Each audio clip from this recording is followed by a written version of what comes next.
बहुत ही सही जगह क्लिक किया बच्चों आपने। यहाँ पर देखिए जरा, देखिए बल्ब हट गया। देखिए अब क्या है यहाँ पर बच्चा, ध्यान से समझिएगा।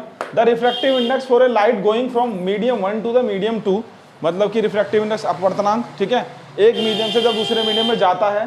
The reciprocal of the refractive index for light going from 2 to medium 1, यहाँ पे 1 लिखा मैंने। ये इस पे बेटा न्यूमेरिकल आता है।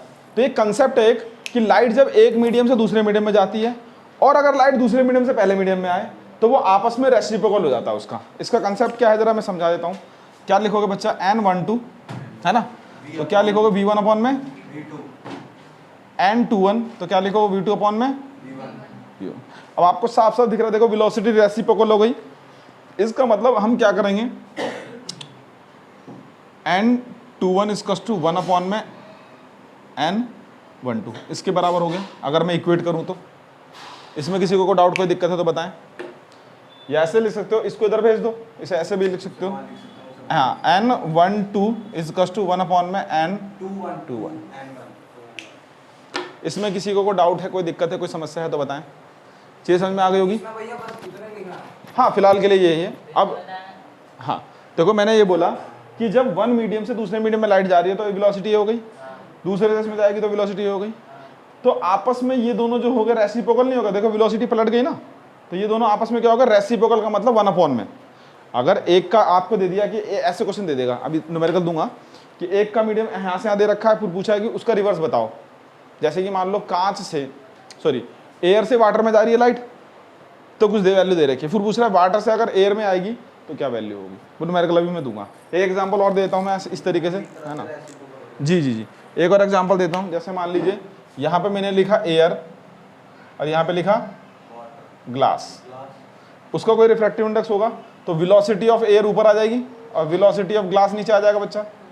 अगर मैं इसको रिवर्स कर दूं, ग्लास से कोई लाइट आ जाए, अंदर से कोई टॉर्च मार रहा हो, मान लो स्कूबा डाइवर है मान लो, है ना, तो क्या हो जाएगा, वेलोसिटी ऑफ ग्लास, बेटा गेट खोल दी जरा बाहर से, वेलोसिटी ऑफ ग्लास और वेलोसिटी ऑफ एयर। यहां तक कोई डाउट, कोई दिक्कत, कोई समस्या, ठीक है, पक्का। चलें आगे। अब ये दोनों देखो, हाँ, क्या कुछ भी ले सकते हो तो कोई प्रॉब्लम नहीं है। तो ये आपस में देखो क्या हो जाएंगे, रेसिप्रोकल हो गए। एन एयर ग्लास 1 अपॉन में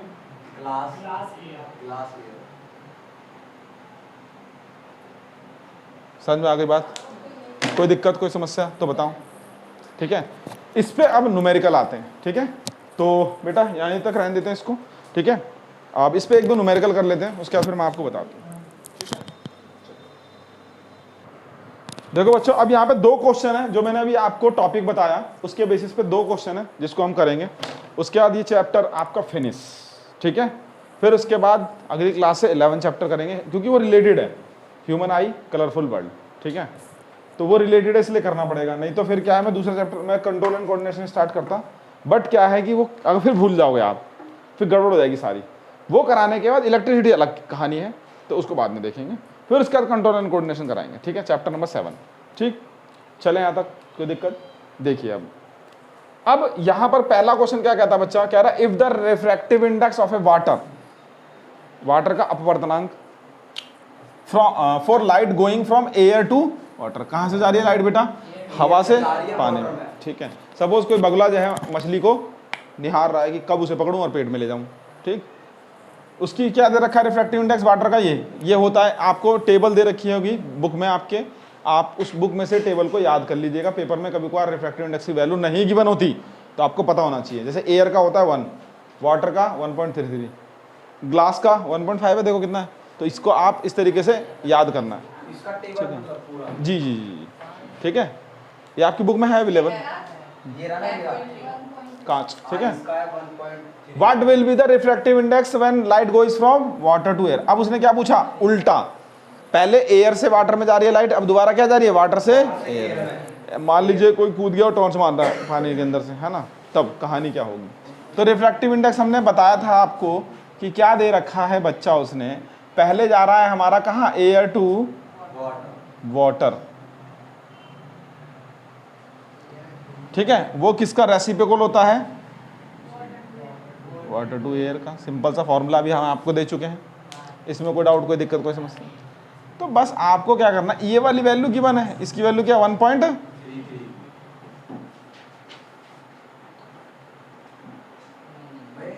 क्रॉस मल्टीप्लाई कर दो, 1 पॉइंट हटाओगे 0 बन जाएगा, ये आएगा 0.75 आंसर। इसकी कोई यूनिट नहीं होती, ठीक है जी। नेक्स्ट सेकंड क्वेश्चन देखो जरा, समझ में नहीं आया?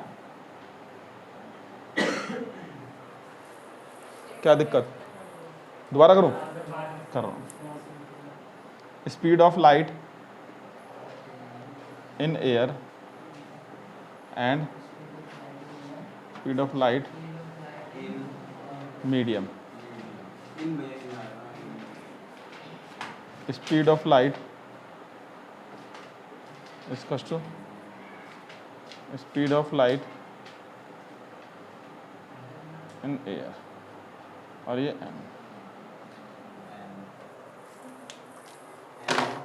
Refractive index.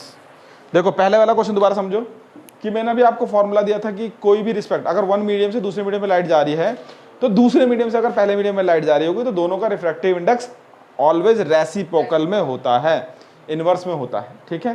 तो एयर टू वाटर 1 में वाटर टू एयर, मुझे ये चाहिए वाटर टू एयर, इसकी वैल्यू दे रखी है 1.33, इसको मैं ले गया इधर, डिवाइड मार दिया आंसर, ठीक है। दूसरा क्वेश्चन आकाश जी बुझा रहा है आपको? इसे रब कर दूं? चलो रब करनी, देखो जरा दूसरा क्वेश्चन देखो, कह रहा है the refractive index is of A, किसका दे रखा है बेटा? कैरोसिन का दे रखा है। रिफ्रैक्टिव इंडेक्स मैंने आपको बताया था, वो बताता है कोई भी मीडियम कितना डेंस है, कितना हार्ड है, कितना ठोस है, उसके बारे में बताता है, ठीक है। टर्पेंटाइन, ठीक है, वाटर, टर्पेंटाइन, वाटर, ये और ये तीनों को दे दिया, ठीक है, respectively. In which of these materials does light travel fast? पूछ रहा है किस मीडियम में लाइट जो है बहुत तेजी से ट्रेवल होगी, ठीक है, ये पूछ रहा है। हाँ, हिंदी में समझ में आ गया? अपवर्तनांक दे रखे सभी के तीनों के। तो मैंने आपको एक लॉजिक बताया था, देखो यहाँ पे फॉर्मूला, ये refractive index speed of light in air, speed of light in medium, इसको मैंने इधर भेज दिया नीचे आगे रिफ्रैक्टिव इंडेक्स। तो ऑब्वियस सी बात है, यानी कि स्पीड ऑफ लाइट रेसिप्रोकल हो गई रिफ्रैक्टिव इंडेक्स के, जिसका रिफ्रैक्टिव इंडेक्स ज्यादा उसमें लाइट कम, जिसका रिफ्रैक्टिव इंडेक्स कम उसमें लाइट ज्यादा। एयर में ऑब्वियस सी बात है ज्यादा ट्रेवल करती है स्पीड, है ना। तो यहां पर सबसे कम रिफ्रैक्टिव इंडेक्स किसका है? एयर का एयर तो है ही नहीं, वाटर, ठीक है। तो आप यहां पे लिखेंगे the speed of light, the speed of light in water is क्या? Faster as compared to kerosene और टर्पेंटाइन। कोई दिक्कत समझ में आ गया? एक और बार शुरू से, हम ये कह रहे हैं आपसे कि अगर रिफ्रैक्टिव इंडेक्स ज्यादा होगा तो उसमें लाइट की स्पीड कम होगी, सिंपल सा लॉजिक है। कोई जितना डेंस होगा, देखो एयर में हाथ मूव कर पा रहा आराम से, है ना, पानी में थोड़े से और ज्यादा फोर्स लगाना पड़ेगा, कांच में और ज्यादा फोर्स लगाना पड़ेगा। तो वही चीज है यहाँ पर लाइट का कहानी, कि एयर में आराम से लाइट मूव करेगी, थोड़ा वाटर में और दिक्कत होगी उसे, कांच में और दिक्कत होगी, कोई और मटेरियल होगा उसमें और दिक्कत होगी, सॉलिड होगा, वही चीज है। तो इसीलिए देखो मैंने यहाँ पे इनवर्सली प्रोपोर्शनल ले दिया। अगर ऑब्वियसली बात है, देखो ध्यान समझो जरा, अगर यहाँ पर 1.4 है, 44 है, अगर ये बढ़ेगा, अगर ये बढ़ेगा तो ये वाली वैल्यू घट जाएगी, ऑब्वियसली बात है। भाई एक बात बताओ, 1/2 बढ़ा है या 1/3 बढ़ा है? 1/2 अपॉन में अगर वैल्यू बढ़ती है तो फ्रैक्शन में कम हो जाता है। लो भैया, ठीक है, 1/4 लिख लूंगा तो वो और छोटा होगा वैल्यू, फिर समझ में आ गई बात, क्योंकि वो कम हो जाती, यही रीजन है बस इसका, ठीक है। तो रिफ्रैक्टिव इंडेक्स सबसे कम किसका? 1.33 वाटर का है, तो वाटर में लाइट सबसे तेज फ्लो होगी, बहेगी, ठीक है। इन दोनों के मुकाबले सबसे जी, इन दोनों के मुकाबले में, एयर के मुकाबले में नहीं कह रहा, इन दोनों के मुकाबले, जो हमें क्वेश्चन दे रखा है, ठीक है। यहाँ तक समझ में आ गया? अब आपका चैप्टर सारा कंप्लीट हो चुका है बच्चा, सारी वीडियो अवेलेबल है। किसी को फिर भी कोई दिक्कत होती है, कोई समस्या होती है तो वीडियो के नीचे कमेंट जरूर करें, ठीक है। और आपको बहुत और आगे चैप्टर की वीडियो भी मिलती रहेगी। सभी को मेरा राम राम।